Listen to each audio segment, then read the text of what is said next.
Hi guys, I'm back. This is another how I paint video focusing on one of the ways I prepare my miniatures. A technique known as scumbling, or at least my version of it. Don't know what that is? Well, keep watching. And don't forget to like if you like it, share if you think someone else might like it, and subscribe if you want to see more. 10 quality base here. The Eagle has landed.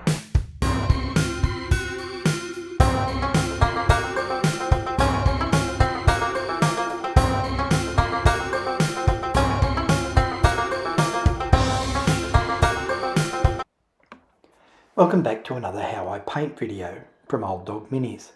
Again, and I can't stress this enough, not how to paint, just how I do it.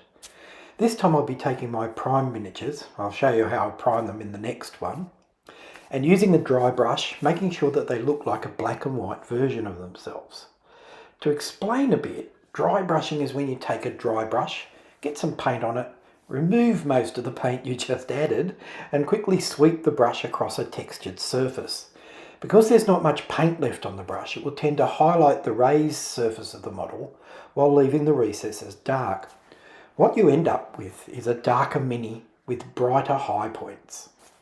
Now the method I use is not really dry brushing, as I use more paint.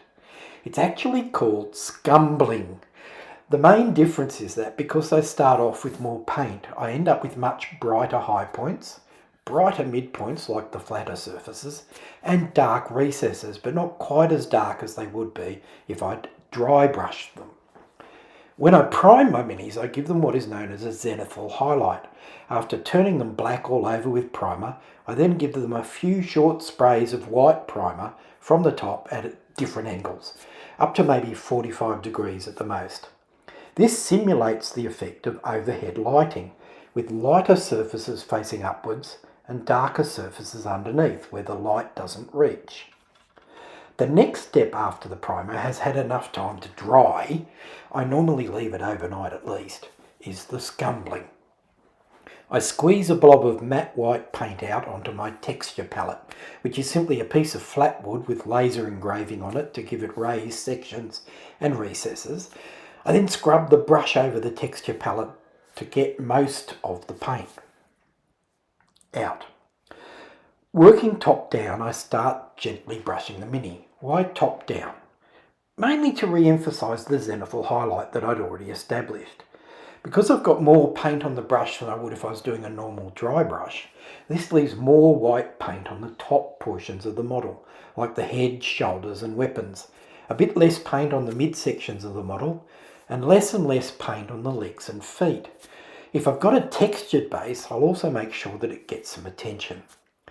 If I run out of paint, I return to my texture palette and I get some more, but this time I give it a much more thorough scrubbing on the texture palette before it goes near the mini, because as I get lower and lower on the model, I want less and less paint on the brush, in order to keep the lower parts darker than the higher bits. Of course, all of this may leave you wondering why I want the top brighter than the bottom. According to cognitive theories, our eyes are drawn to brighter points, and we can use this to our advantage when painting our figures. By making the head and face brighter than the torso, the viewer's focus is drawn towards this point. By making the weapons, or whatever else your miniature might have in their hands, brighter than the other parts of the mini, viewers' attention is drawn towards these more interesting parts of the mini. By the time we get to their shoes, we don't really care much about drawing attention to their feet, so these should be darker than the rest of the mini. Not so dark, hopefully, that you can't see them, unless that's the effect you're going for, but certainly not so bright that they distract you from the more detailed and interesting parts of the figure. All of this is just theory, but I don't know enough to know any different, so I'll go with it, at least for now. After giving the mini its first highlighting, I return to the top and start applying more and more pressure in successive passes until I've got a pretty good coverage. I'll then examine the mini and look for parts that the dry brush hasn't reached, like between the arms and the torso, or the insides of the legs, and I'll scrub these a bit until they're a bit brighter. Again, they don't have to be super bright, as they are probably a bit more in shadow than the outer bits, but I don't want to lose all the potential detail in these harder to reach bits. When I'm done, I should have that black and white photo look on the Mini, and it's ready for the speed paint.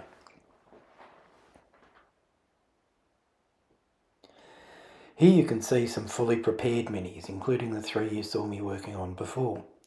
They've all got a lot of contrast, and when I use the slap chop technique on them later, they'll end up looking a lot more three-dimensional than if I had simply primed them in white.